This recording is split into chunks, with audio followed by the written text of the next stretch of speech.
tearing out pieces of me to replace the broken pieces of you. Tearing out. Family, and welcome to today's Mindset Monday. Thank you so much for coming and sharing some time with me. I love and appreciate you all.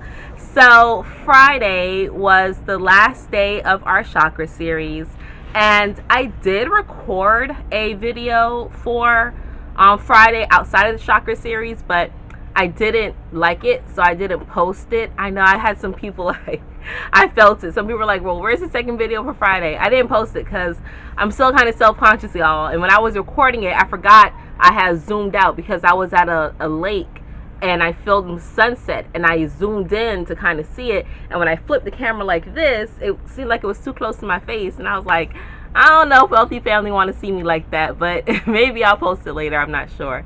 But thank you all for all the love, all the comments, all the shares, all the views, all the encouragements, all the appointments for the chakra series. I mean, you all are amazing. I truly, truly, truly appreciate each and every one of you.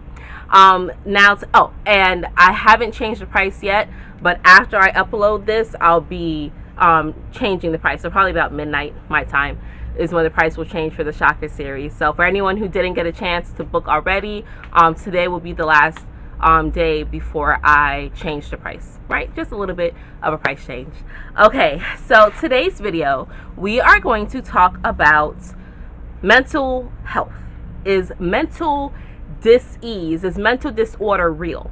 Because I had someone who, they Googled me and they found me and called me, and we were on the phone for about 15 minutes or so, and they ended up booking a reading. But one of the things they said to me was they don't believe that mental health is an issue, or that mental health is real. Like, she doesn't feel that there's any type of mental disorders out there.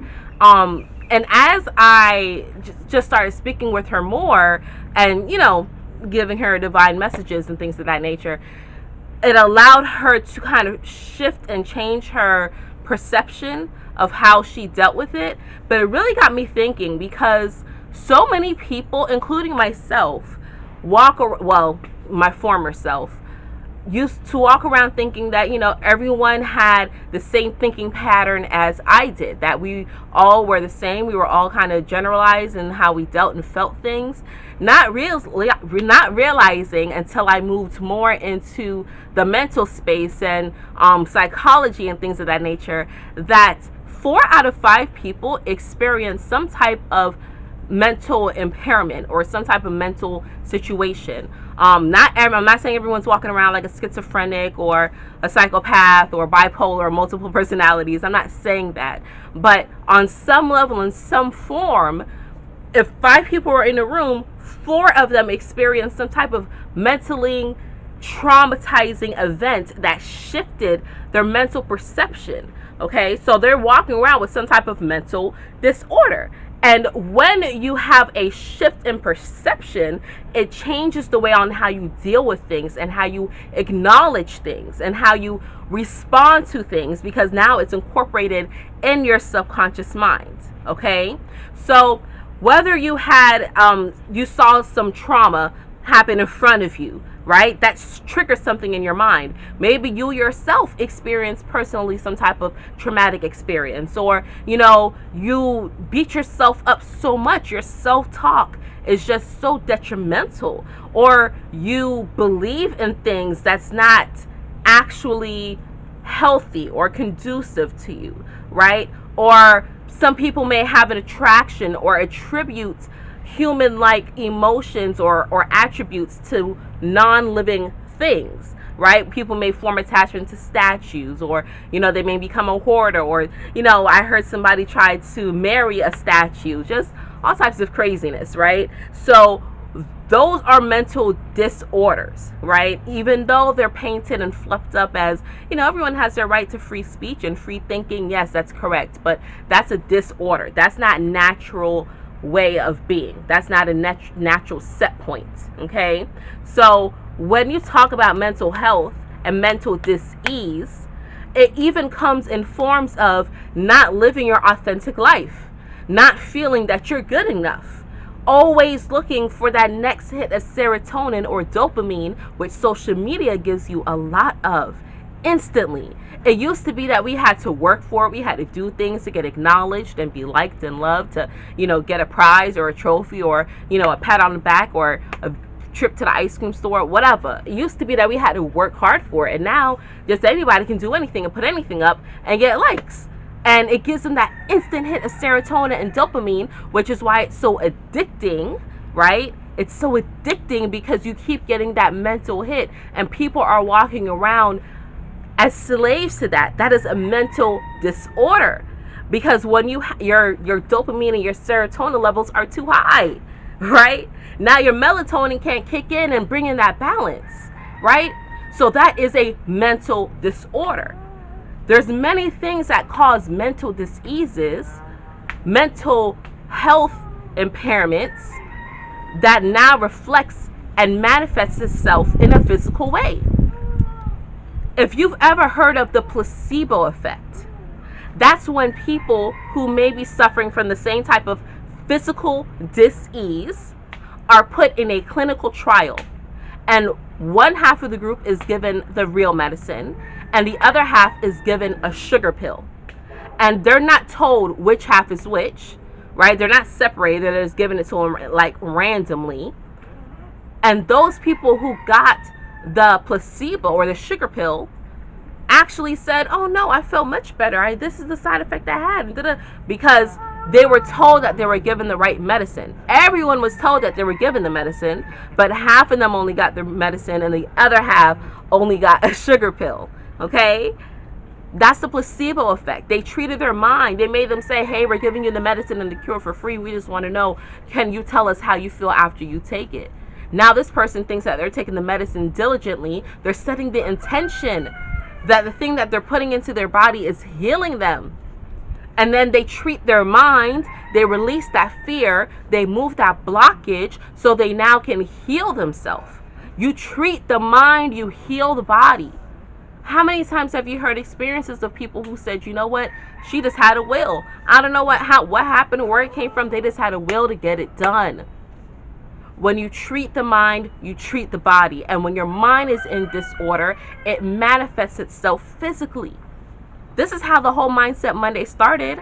Because while I was in life insurance heavily, which I still am, as a financial advisor, working in life insurance was part of what I did.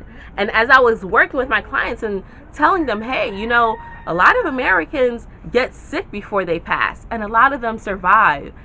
But this sickness is brought on by stress, and it manifests in a way of heart disease and heart attacks and strokes, and people waking up Monday morning and instantly having a health issue because they're stressed out going to the job that they don't like.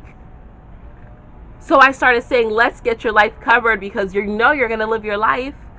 Nothing is going to stop you from living your life. So why not protect it physically? Insure it. Boom.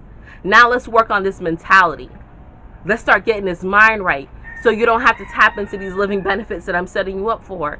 You shouldn't get up every day and be stressed. That's not the natural set point. That's why your heart attacks you. That's why your heart is having some type of dis-ease, because the things that you're feeding it, and the way that you're feeding it is based off the way that you think. Because if you think something that's not good for you is good for you, that's mental dis-ease. Talkies cause ulcers. When those Talkies first came out and my children grabbed a pack and they opened it, I was like, what is this toxin? What is this? That is not healthy for you. That's not okay, children. No. Not another bag in here. No. And they would still sneak, to be around their friends, so they'll eat one or two. And then one day my daughter came home, was like, oh, them Talkies turn my stomach on me. I can't. I said, yeah, because you know what's in it. And now it's manifesting itself in your body. But although your friends, how is it that they can't see it? Because in their mind, it tastes good. And they're going to continue to shovel the poison. And now it's going to manifest itself by ulcers or cancers or whatever else the case may be. So consuming things and interacting and engaging with things that does not uplift you and build you is also some type of mental disorder. I've never been a person for scary movies for my own personal reasons. I'm a little bit better now. I can watch some of those things, but traumatizing movies, that series, them, I think, I'm not sure, but it's supposed to be showing, black people on the other flip side of things, but it's all through trauma. It's all through trauma.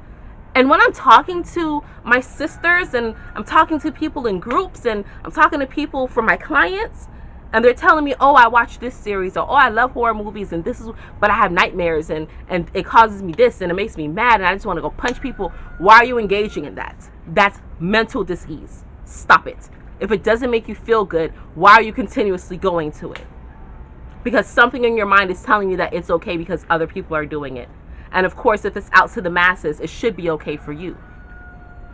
So don't just think that it's people who are walking around who can be seen physically beating themselves in the head and calling themselves so stupid, and people who have bipolarism or who are on all types of pharmaceuticals to help control their mental disorders. Don't think that it's just those people who can physically, who have these things manifested in a way are the ones who only have mental disease.